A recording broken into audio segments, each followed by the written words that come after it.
We can create the child record unless the related parent record exists. In other words, the child record can't exist without a related parent record. So based on this data model, we need to create the parent table like the member and the title. Suppose we are to create the tables based on the following data table instance charts and choose the appropriate data types and add integrity constraints. So the member table will have the following constraints: member ID as primary key and member last name and join date as not null. So let's create the member table. So we have the primary key and not null constraints and table created.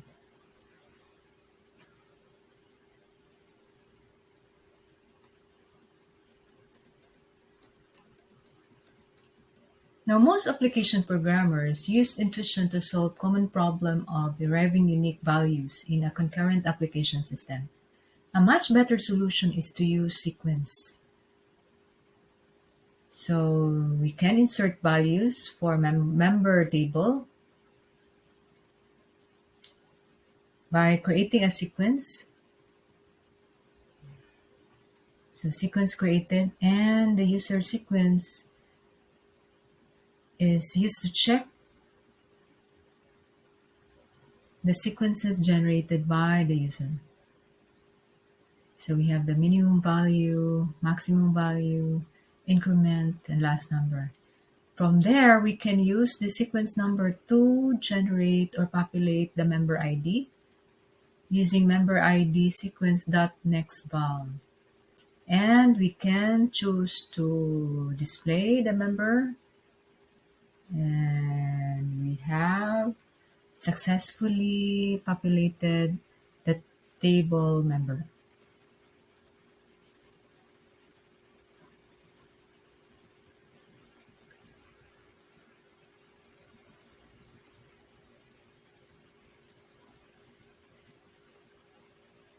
The title table has the title ID as primary key and check constraints for title rating and title category. So the check constraint is used to limit the value range that can be placed in a column. If you define a check constraint on a single column, it allows only certain values for this column, such as G, PG, R, NC, and NR. So let us create the table. Create table title. We have identified the primary key and some check constraints for title rating and title category. Okay, run. And we have successfully created the table.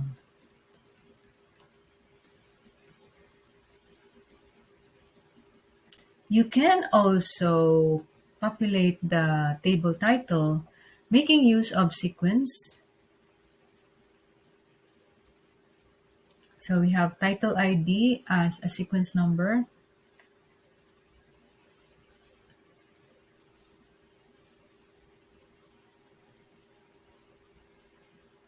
And let's check, select asterisk from title. And we were able to successfully populate the table title.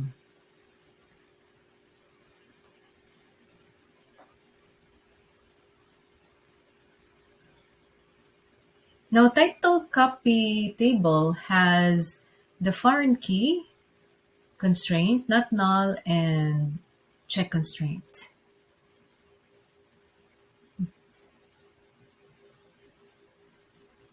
Let's go to title copy. Now, column constraints are easy to understand because they are added as an additional requirements onto the column they affect. The other type of constraint is called a table constraint. So table constraints can express any restrictions that a column constraint can, but can additionally express restrictions that involve more than one column, such as the copy ID, and title ID. So let's create the table title copy.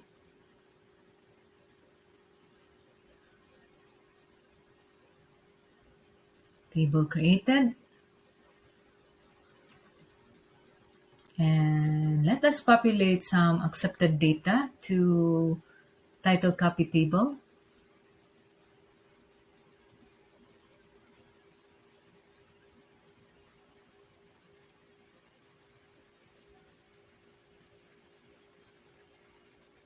And we have successfully inserted uh, data to title copy table. Now the next table is the rental table. Rental table has column and table constraints. Let's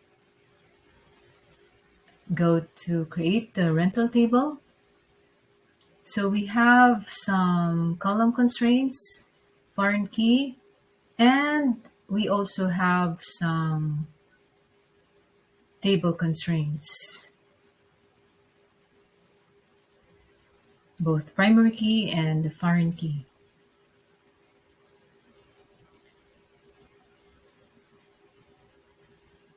And let us populate some values. Now you can see there Oracle date arithmetic works on the day level. So you have minus sysdate minus 3, sysdate minus 2.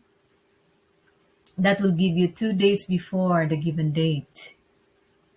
So let's populate that and select asterisk from rental.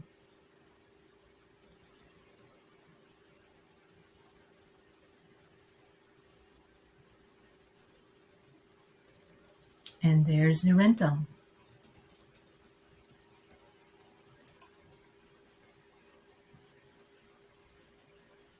And the last table in the data model is reservation. It has column constraints, foreign key references to member ID found in member table, and title ID foreign key referencing title table. It also has a table constraint involving several columns. We have reserve date, member ID, and title ID.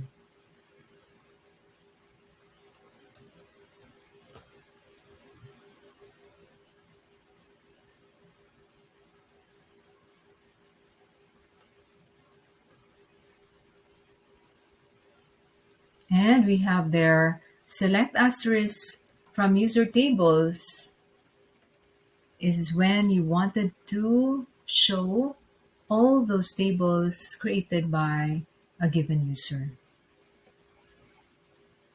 So we have member, rental, reservation, title, and title copy.